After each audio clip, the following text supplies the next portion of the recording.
Lo que me fascina del teatro de figuras o de títeres es no solo la capacidad de crear una historia alternativa a la vida, a la realidad, sino que además se están creando los personajes protagónicos de esa historia. O sea, que el creador de teatro de títeres crea también las criaturas que van a poblar ese mundo fantástico. Estaremos hablando del títere de mesa, una de las técnicas más populares en el teatro de títeres de la Cuba actual y también del resto del mundo. Bien, ¿qué es un títere de mesa? A mi entender, no me equivoco si digo que es el punto de transición entre un juguete y un títere. Es la técnica más cercana al juguete, pero ¿en qué momento un juguete se convierte en un títere? Yo creo que la clave está en el concepto clásico de títere, que es un objeto movido en función dramática. O sea, el movimiento es la clave de todo este asunto. Por lo tanto, tenemos que buscar la mayor cantidad y calidad de ese movimiento, y algo esencial para eso son las articulaciones. Aquí tenemos un modelo de un títere que representa un modelo de una figura humana, y tenemos todas las articulaciones básicas: cabeza, piernas, rodillas, brazos. Bien, según mi preferencia, recordemos que en todo arte está el criterio propio del artista, y puede ser que algo de lo que yo diga entre en contradicción con los conceptos de otras personas, pero bueno, en el arte del empirismo tienen mucho que hacer. Entonces yo prefiero el uso de mandos en los muñecos. Hay una tradición de manipulación de muñecos que no le ponen ningún tipo de mandos, que manipulan la figura tal cual. Por ejemplo, a la hora de tomar la mano, la toman con su propia mano, y eso está bien, sobre todo cuando es una figura grande, pero yo prefiero no invadir lo más posible la figura del muñeco. Entonces, para eso lo ideal es utilizar los mandos.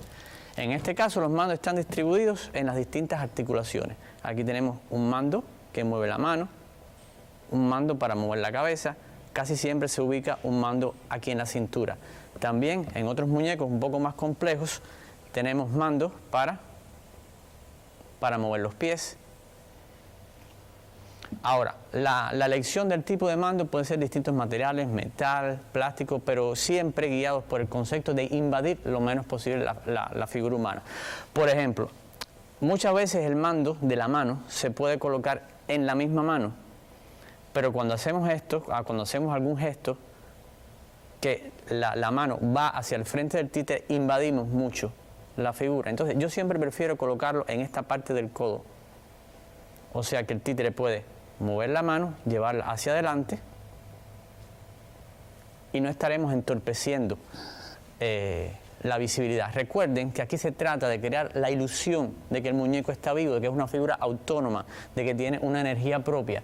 Entonces, en la medida en que el actor invada lo menos posible al muñeco, eso sería lo ideal, al menos en mi concepto del teatro de títeres. El tipo de mando varía también en dependencia de lo que se quiere lograr con el muñeco. Por ejemplo, aquí tenemos títeres muy pequeños, que lo ideal sería, para que lograr un movimiento mucho más natural, mucho más interesante, que una sola figura fuera animada hasta por 3 titiriteros. Pero realmente es, me parece un derroche de economía, de recursos, que para un solo personaje invertir 3 personas. Por ejemplo, la técnica del burraco japonés es así como se hace. Pero los titiriteos debemos aprender a una sola persona, manipular o animar una sola figura con la mayor habilidad posible. Por ejemplo, en esta figura, que es muy pequeña, tenemos estos mandos que podemos, quizás no con toda la destreza que debiera ser, pero manipular varios miembros a la vez.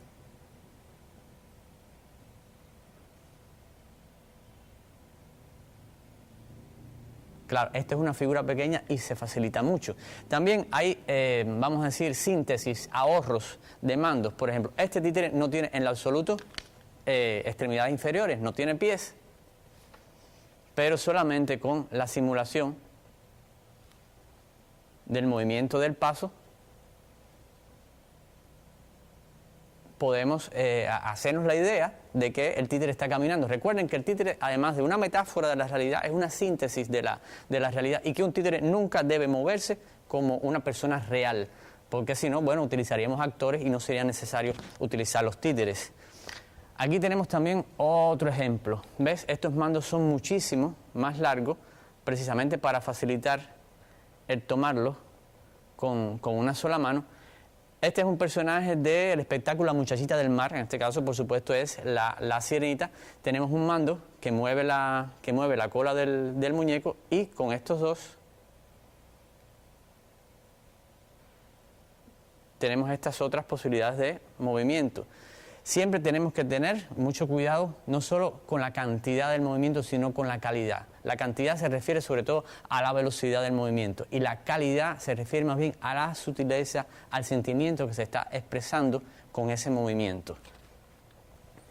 Bien, tenemos otros títeres que, este por ejemplo no tiene esa cantidad de mando, las alas no se le mueven, lo que hemos dotado a las piernas, por ejemplo, de una habilidad de moverse casi que de forma parásita.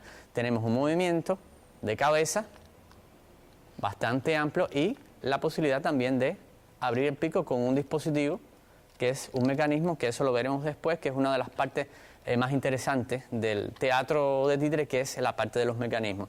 Esta es una gallina que con este simple movimiento de cadera simulamos el movimiento de las piernas. Este es el personaje Colo Colo de la obra El Hijo del Viento.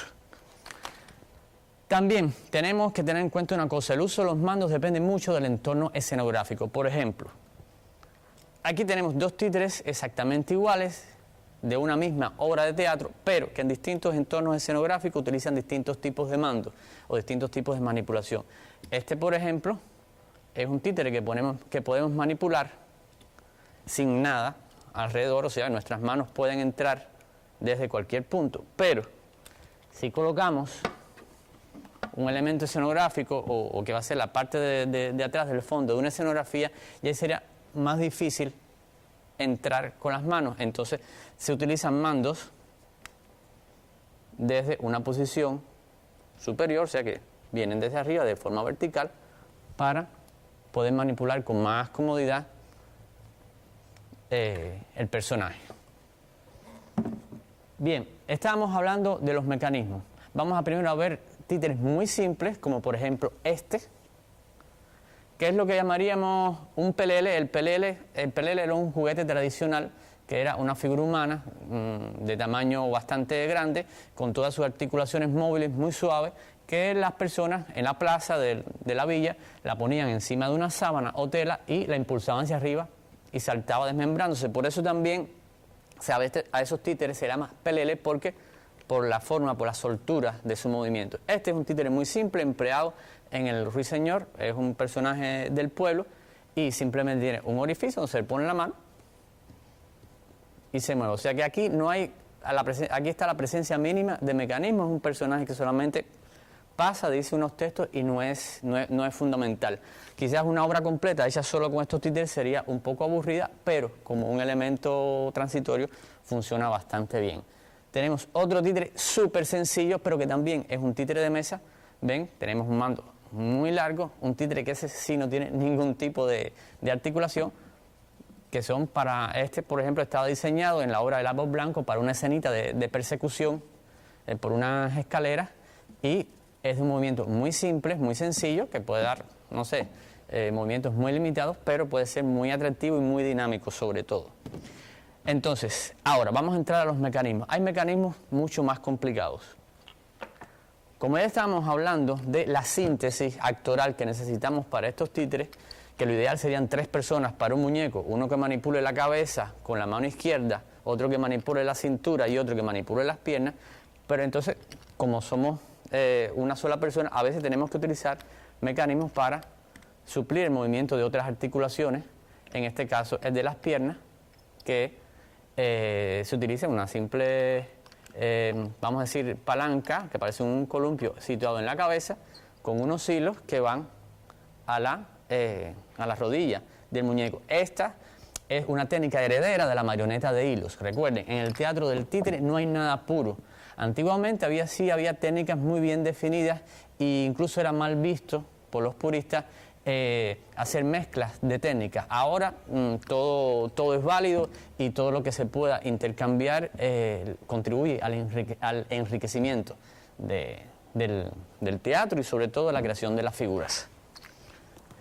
Tenemos otros mecanismos más complejos, como por ejemplo este, que es el del escarabajo, el gran escarabajo Sácer de la obra La Casa del Escarabajo. Es también un títere de mesa que tiene un movimiento de mandíbulas y también las alas, que es cuando empieza a volar. Por supuesto, cuando el títere está en descanso, también tiene un mando que le permite mover esta pata y, por supuesto, cuando habla, el movimiento de las mandíbulas es muy atractivo. Y al principio le había echado grasa al mecanismo para que no hiciera este ruido, pero después decidimos que era atractivo y formaba parte también de esta cosa del insecto. O sea, que una cosa muy importante también en la construcción de muñecos es que, independientemente de la idea previa que tú tengas, también el mismo muñeco y la misma composición de los materiales te va indicando más o menos el camino a seguir, y a veces surgen sorpresas muy interesantes. Tenemos también otro tipo de mecanismos que también son herederos de otras técnicas. Por ejemplo, este es un títere obviamente de mesa, se desplaza en la mesa, y la mano de este personaje, que es el bibliotecario en la obra El Ruiseñor, es la propia mano del actor. O sea que es un títere mimado. El títere mimado es todo aquel títere que emplea la mano propia del actor como su mano. Entonces, en este caso, se coloca la mano del actor en este dispositivo, ven que es simplemente un tubo que está unido a la cabeza, se coloca el dedo pulgar, esto permite un movimiento más o menos expresivo de la cabeza y que la mano del personaje sea también la propia mano del actor, o sea que incluso con una sola mano podemos incorporar la otra si queremos algo más expresivo, pero generalmente cuando está este personaje hay otro personaje en escena, y entonces por eso nos viene también que con una sola mano resolvemos el movimiento de la cabeza y también el movimiento de la mano. Bueno, en variedades de mecanismos, como ya vimos, hay muy simples y hay muy complejos. Tenemos también dentro del títere mimado este otro que es un títere de mesa con un mando en la cabeza que es el llamado mando de pistola, porque se agarra exactamente como una pistola y tiene un gatillo que hace el movimiento de la boca. Entonces es un títere que, como ven, no tiene cuerpo alguno, pero el cuerpo se compone con la misma disposición de la mano, o sea que es un títere mimado porque utiliza la mano del actor.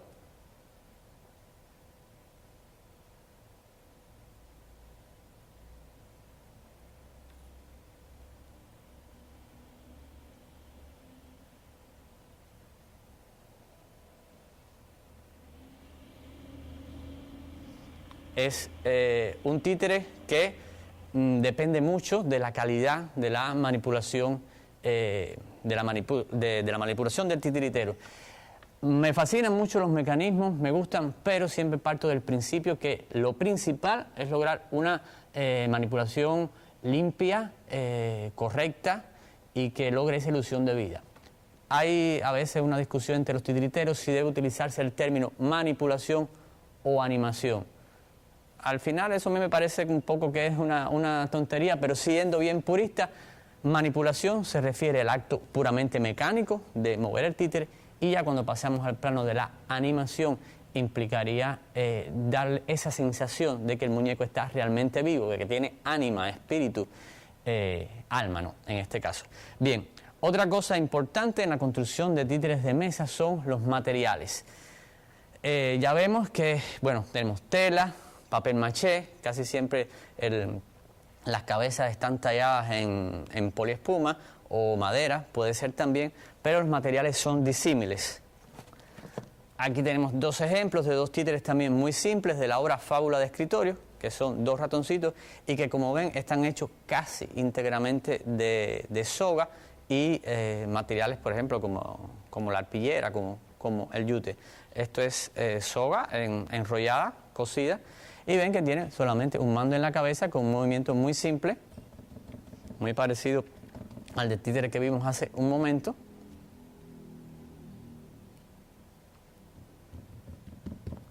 Y que pueden ser muñecos muy graciosos, muy atractivos, y que ya de por sí el material nos está hablando de la naturaleza de estos personajes.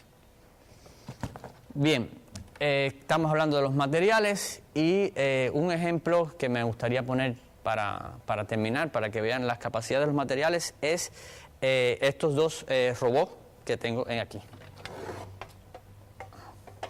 Este es un ejemplo de material y mecanismo. Es un títere hecho íntegramente con materiales de chatarra. Esto es una lata de aceite. Estos eran unas hormas de zapatos.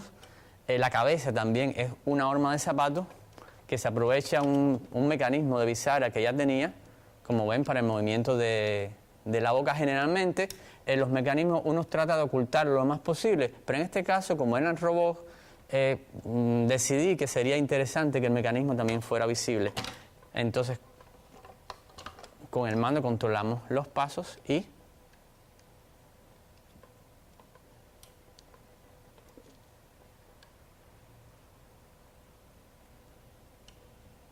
como ven, aquí en la mano no solo tiene el movimiento para mover el codo, sino también para rotar la muñeca y contribuir mucho más a esa ilusión de que el muñeco está vivo. Ahora les enseño el segundo robot, que tiene un efecto sorpresa.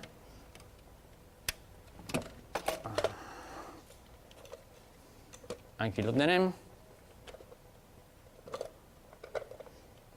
La cabeza está diseñada también con otra horma de zapato puesta en una posición distinta. En este caso, como ven, en la palma de las manos hemos puesto unos pequeños imanes para facilitar que las manos se peguen al cuerpo, que ven que es una lata una lata de conserva. En este caso, los brazos están hechos de pequeñas bolitas de desodorante unidas. Por supuesto, todo esto se le da una pátina simulando el metal, y una parte atractiva que tiene es que el vientre se abre en algún momento de la obra que tiene que ver con la historia.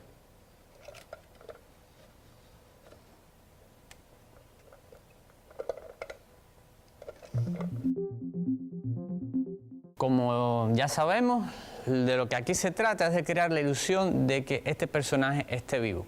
Una cosa interesante del teatro de títeres es que, como ya dije antes, no solo crea la historia, sino que también está construyendo los personajes. En el teatro de actores, el actor, la persona, es el personaje, se disfraza, pero siempre está asumiendo un rol que no le pertenece. En este caso, el títere es exactamente el personaje. Y es una de las cosas que tenemos que tener en cuenta. A la hora de actuar con el títere entran varios factores a la vez funcionando. Primero, tenemos que dominar la técnica. Si no se pasa por ahí, no podemos dar el siguiente paso. El dominio del movimiento de la figura, de la cantidad y de la calidad del movimiento es fundamental para sentirte cómodo después, para aprenderte un texto, para la emisión de la voz. O sea que eso es lo básico y es lo que en la escuela siempre le enseñamos a los muchachos. El dominio, el control del muñeco, de los distintos movimientos, de cómo expresa la tristeza, la alegría, de cómo expresa los sentimientos. Una vez que ya uno domina eso, o más o menos lo domina, entonces sí podemos adentrarnos ya en la caracterización del personaje.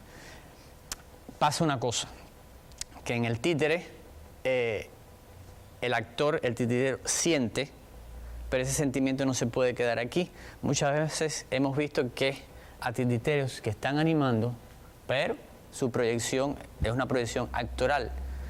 Hay una corriente del teatro de títeres que cultiva precisamente eso. Yo prefiero la proyección del actor hacia el títere. Es un efecto psicológico. El público te mira a ti y si tú lo estás mirando, hay un intercambio. Pero si el público te mira a ti y tú miras al muñeco, hay un efecto de rebote que viene hacia acá. O sea que le estás pasando toda tu energía al al muñeco. O sea que en ese caso no eres tú el protagonista, es él. Estás sintiendo tú, pero ese sentimiento se lo tienes que transmitir, y de igual manera la voz. En el caso de los títeres de mesa es relativamente fácil. Lo complicado es cuando tenemos, por ejemplo, un títere de guante y estamos ocultos detrás de un retablo. La emisión de la voz del actor se complica porque tienes que salvar la barrera del retablo, que ya de por sí la proyección vocal es un problema en el teatro de actores, y en el titiritero tienes que además salvar la muralla, o sea que tu voz tiene que ir como una especie de parábola para que el público pueda oírte. En el caso de los títeres de mesa es bastante simple porque el actor está aquí y con la voz ocurre exactamente igual que con la mirada. Tú proyectas la voz hacia el muñeco y ella debe rebotar y salir hacia allá para crear la ilusión real de que el títere es el que está hablando. Hay una cosa importante. Por ejemplo, utilicemos este títere que además tiene un mecanismo parlante. En este caso, siendo bien estricto, esto sería un mimado parlante de mesa.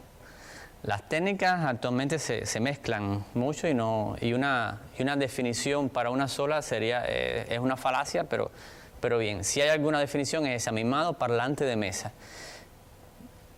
Entonces fíjense bien, para crear la ilusión de que el títere está hablando, la boca debe moverse según las sílabas.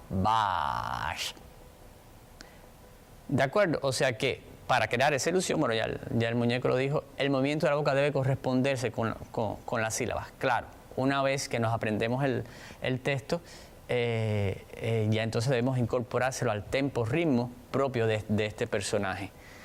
Muchas veces el cuerpo, por supuesto, también tiene que ir acompañando el proceso de actuación. No debemos replicar los movimientos de un actor real. Debemos explorar las capacidades expresivas del muñeco en sí. O sea que en este caso, un actor, por supuesto, no se desmerengaría, no sé, pero una de las facultades que tiene este muñeco es eso, el poder corporizarse, pero a la vez también, o el desplazarse de esta manera, que es rompiendo un poco su estructura, pero eso forma parte del encanto del teatro de títeres, que el títere, como ya dijimos, es una metáfora de la realidad, es una interpretación poética de la realidad, o sea que no pueden moverse ni hablar con la realidad. Coquetea con ella, se parece a ella, pero al final llega un punto en que tiene que desprenderse, que dar el salto hacia la parte fantástica de todo este asunto. En un principio, el teatro de títeres no era exclusivo de los niños. De hecho, el teatro de títeres para niños es muy joven. Casi que cuando surge la literatura para niños, que fue a mediados del 19, finales del 18, mediados del 19. O sea que es relativamente reciente. El teatro de títeres en sus inicios, sobre todo en el oriente del mundo, era un teatro principalmente con una gran carga religiosa, mágico-religiosa, sobre todo en países como la India, Indonesia. Y de qué manera eso ha ido evolucionando y que se ha vuelto atractivo para todos tipos de público es una realidad, pero también a la vez es un misterio. El teatro de títeres actual, no solo, igual que antiguamente, no solo se circunscribe a los niños, sino también para los adultos. Hay directores famosos que han hecho su carrera, como Judy Taymor, como Ilka Chombey, que es exclusivamente teatro de títeres para adultos. ¿Qué atractivo tiene esto? Bueno, lo que ya habíamos estado hablando. Estás creando criaturas, son obras plásticas en movimiento. El teatro de títeres tiene un intercambio con las demás artes, porque construir, fabricar un muñeco es, de hecho, una escultura en movimiento. La música, el canto también tienen un papel fundamental en este tipo de teatro, o sea, que es un arte muy promiscua, que se relaciona con todo y que creadores como el mismo Joan Miró, hubo una puesta en escena de Ubu Rey, que fue hecho con diseños inspirado, que la hizo Joan Baixa, inspirado en diseños de Joan Miró. O sea, que el teatro de títeres es muchas veces mucho más de lo que estamos acostumbrados a ver, y parte de este trabajo implica eso, en la difusión, en el crecimiento, en la apertura de la mirada de este tipo de arte. Bien, como hemos visto, el mundo de los títeres es muy variado, es muy diverso, es mucho más que esto que acabamos de ver ahora, y espero que haya servido para despertarles a ustedes el interés y comprender, adentrarnos un poquito más en este mundo fascinante de los títeres.